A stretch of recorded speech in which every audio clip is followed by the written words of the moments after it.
ममश्रवस्तमम् ज्येष्ठराजम् ब्रह्मणाम् ब्रह्मणस्पत नः शृण्वन्नोतिभिः सीदसादनम् ॐ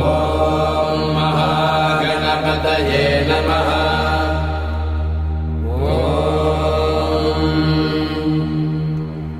भद्रम् कर्णेभिः शृणुयाम देवाः भद्रम् पश्येमाक्षभिर्यजत्राः स्थिरैरङ्गैस्तुष्ट्वागुंसस्तनूभिः विषेम देवहितैर्यदायुः स्वस्ति न इन्द्रो वृद्धश्रवाः स्वस्ति नः पूषा विश्ववेदाः स्वस्ति नस्तार्क्ष्यो अरिष्टनेमिः स्वस्ति नो बृहस्पतिर्दधातु। ॐ शान्तिः शान्तिः शान्तिः। अथ गणेशाथर्वशीर्षं व्याख्यास्यामः। ॐ नमस्ते गणपतये त्वमेव प्रत्यक्षं तत्त्वमसि त्वमेव केवलं कर्तासि त्वमेव केवलं धर्तासि त्वमेव केवलं भर्तासि त्वमेव सर्वं खल्विदं ब्रह्मासि त्वं साक्षादात्मासि नित्यं हृदं भस्मि सत्यं भस्मि अवत्वं माम् अवभक्तारम् अवश्रोतारम् अवधातारम्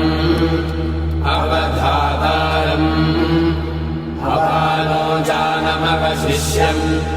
अवपश्चात्तात् अवपुरस्तात् अवोत्तरात्तात् अवदक्षिणात्तात् अवचोर्ध्वात्तात् अवाधरात्तात् सर्वतो मां पाहि पाहि समन्तात्। त्वं वाङ्मयस्त्वं चिन्मयः त्वमानन्दमयस्त्वं ब्रह्ममयः त्वं सच्चिदानन्दाद्वितीयोऽसि त्वं प्रत्यक्षं ब्रह्मासि त्वं ज्ञानमयो विज्ञानमयोऽसि सर्वं जगदिदं त्वत्तो जायते सर्वं जगदिदं त्वत्तस्तिष्ठति सर्वं जगदिदं त्वयि लयमेष्यति सर्वं जगदिदं त्वयि प्रत्येति त्वं भूमिरापो नलो निलो नभः त्वं चत्वारि वाक्पदानि त्वं गुणत्रयातीतः त्वमवस्थात्रयातीतः त्वं देहत्रयातीतः त्वं कालत्रयातीतः त्वं मूलाधारस्थितोऽसि नित्यं त्वं शक्तित्रयात्मकः त्वां योगिनो ध्यायन्ति नित्यं त्वं ब्रह्मा त्वं विष्णुस्त्वं रुद्रस्त्वमिन्द्रस्त्वमग्निस्त्वं वायुस्त्वं सूर्यस्त्वं चन्द्रमास्त्वं ब्रह्म भूर्भुवस्सु वरो गणादीं पूर्वमुच्चार्य वन्नादीं तदनन्तरम् मनस्वारः परतरः मध्येन्दुरसितं कालेन रुद्धम् एतत्तव मनस्वरूपम् गकारः पूर्वरूपम् अकारो मध्यमरूपम् अनुस्वारश्चान्त्यरूपम् बिन्दुरुत्तररूपम् नादः सन्धानम् सगुंहिता सन्धिः सैषा गणेश विद्या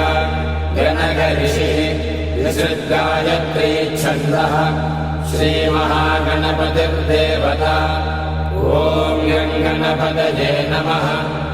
एकदन्ताय विद्महे वक्रतुण्डाय धीमहि तन्नो दन्तिः प्रचोदयात्। एकदन्तं चतुर्हस्तं पाशमङ्कुशधारिणम् रदञ्जमलदं हस्ते बिभ्राणं मूषकध्वजम् रक्तं लम्बोदरं शूर्पकर्णकं रक्तपाससं रक्तगन्धानुलिप्ताङ्गम् रक्तपुष्पैः सुपूजितम् भक्तानुकम्पिनम् देवम् जगत्कारणमच्युतम् आविर्भूतम् च सृष्ट्यादो प्रकृतेः पुरुषात् परम् एवम् ध्यायति यो नित्यम् स योगी योगिनाम् वरः नमो व्रातपतये नमो गणपतये नमः प्रमथपतये नमस्ते अस्तु लम्बोदराय एकदन्ताय विघ्नविनाशिने शिवसुताय श्रीवरदमूर्तये नमो नमः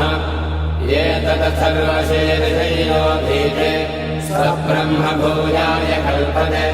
स सर्वतः सुखमेधते स सर्वविघ्नैः न बाध्यते स पञ्चमहापापात् प्रमुच्यते सायमधीयानो दिवसकृतम् पापन्नाशयति प्रातरधीयानो रात्रिकृतम् पापन्नाशयति सायम् प्रातः प्रयुञ्जानो पापो भवति सर्वत्राधीयानोपविद्धो भवति धर्मार्थकाममोक्षम् च विन्दति इदमथर्वशीर्षमशिष्याय न देयम् यो यदिमोहात् दास्यति स पापीयान् भवति सहस्रावर्तनाद्येयम् काममधीते दन्तमनेन साधय